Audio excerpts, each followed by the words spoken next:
बिस्मिल्लाहिर्रहमानिर्रहीम। Dear wears students,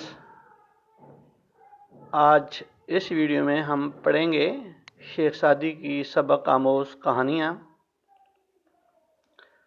Sheikh सादी का नाम अबू मोहम्मद मुस्लिउद्दीन बिन अब्दुल्ला था और ये सादी के पेन नेम यानी जो कलमी नाम है उसके नाम से मशहूर हुए।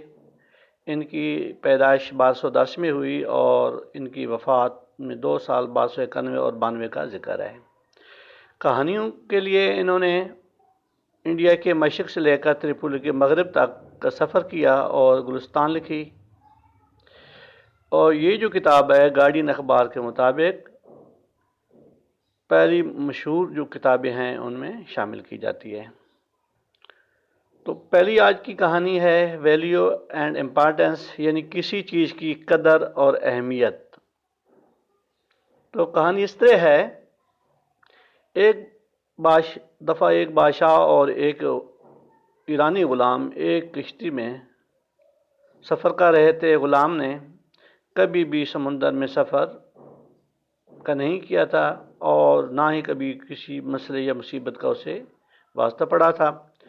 थोड़ी देर बाद किश्ती को एक तूफ़ान से वास्ता पड़ा तो वो अचकोले यानी ऊपर नीचे लहरों के साथ शुरू हो गई। तो मुसाफिरों के लिए ये जो चीज़ थी बड़ी ही परेशानी का बायस थी। सब खामोश रहे और सिवाय जो बादशाह का ग़ुलाम था उसने चीखना और कांपना शुरू कर दिया।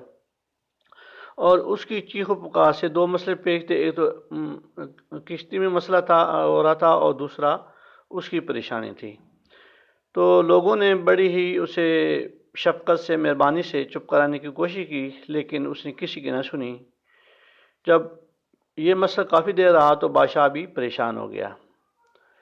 तो इत्तफाक से किश्ती में एक साजन मौजूद था और उसने बादशाह से कहा कि अगर आप मुझे इजाज़त दें तो मैं इसको चुप करा दूं। तो बादशाह ने कहा ये तो बहुत बड़ी मेहरबानी होगी। तो साजन ने हुक्म दिया कि इस ग़ुलाम को पानी में फेंक दें ताकि वो ज़िंदगी का जो ख़तरा होता है उसको तजर्बा कर सके।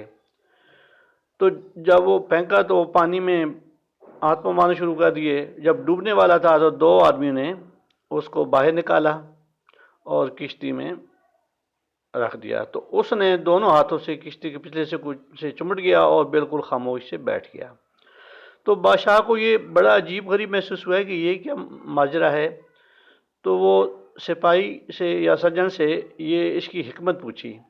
तो उसने जवाब दिया कि पहले इसको डूब जाने का जो ख़तरा है उसका तजर्बा नहीं था और वो किश्ती की जो वैल्यू है बोट की उससे वाकिफ़ नहीं था और मुसीबत के मुकाबले में वो तहफ़्फ़ुज़ की कदर कीमत को महसूस नहीं कर रहा था। जब वो उसको तजर्बा हो गया तो उसे पता चल गया है कि एक किश्ती की कितनी की कदर कीमत होती है।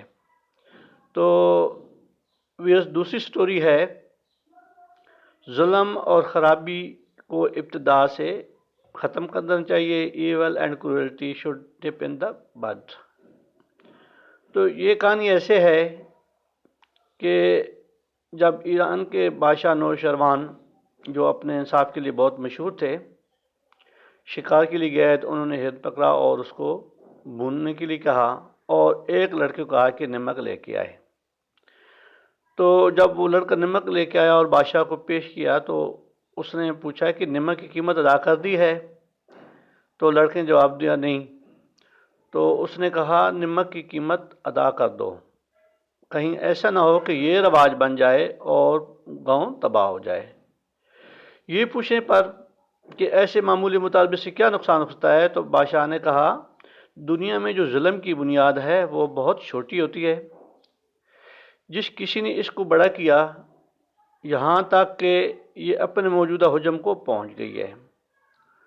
और अगर बादशाह राय के बाग में से एक सेब खा ले तो उसके ग़ुलाम पूरे रात को उखाड़ फेंकेंगे और अगर 5 अंडे बादशाह लाने के लिए कहे तो उसके जो वज़ीर होंगे वो तमाम जो परिंदे हैं उनके गोल वो सीखों पर चढ़ा देंगे। تو ایک ظالم دنیا میں ہمیشہ نہیں رہتا، لیکن اس وقت اس پر لعنت ہمیشہ ہمیشہ کے لیے باقی رہتی ہے۔ تو اللہ تعالیٰ میں بھی انصاف پسند عطا فرمائے۔ تیسری کہانی ہے خود غرض بادشاہ۔ ایک بادشاہ سخت بیمار پڑ گیا اور اس کے صحت یاب ہونے کے جو تمام ترتیبیں تھیں وہ غلط ہو گئیں۔ وہ جب بھی علاج کیا جاتا اس کی بیماری بڑھ جاتی۔ آخر کار جو اس کے حکیم اس بات پر متفق ہوئے کہ اسے ایک ایسے شخص کے جگر کی ضرورت ہے جس میں یہ خوبیاں ہوں، یعنی لڑکے میں یا آدمی میں ایسی یہ خوبیاں ہوں تو اس کے جگر سے اس کا علاج ہو سکتا ہے۔ تو اس قسم کے آدمی کے لیے تلاش کے احکامات بادشاہ نے جاری کر دیے۔ ایک کسان کے بیٹے کے بارے میں پتہ چلا کہ اس میں یہ خوبیاں ہیں جو ڈاکٹر نے بیان کی ہیں۔ تو بادشاہ نے لڑکے کے باپ اور ماں کو بلایا اور ان سے رضامندی حاصل کی اور انہیں دولت دی تو وہ راضی ہو گئے۔ اور جب قاضی کے پاس یہ کیس کیا بادشاہ کی صحت کے لیے تو اس نے کہا بادشاہ کی صحت ایک آدمی کے مقابلے میں بہت زیادہ قیمتی ہے، تو ٹھیک ہے اسے مطلب مار دیا جائے، خون بہا دیا جائے۔ اور لڑکے کو جب جہاں قربان گاہ تھا لایا گیا اور جلال کو حکم دیا کہ وہ لڑکے کو ذبح کر دے۔ جب سب کچھ تیار تھا تو لڑکے نے آسمان کی طرف دیکھا اور مسکرایا۔ جب بادشاہ نے یہ دیکھا کہ یہ لڑکا اس حالت میں مسکرا رہا ہے تو اس نے پوچھا کہ تم ایسے حالت میں کیوں ہنستے ہو؟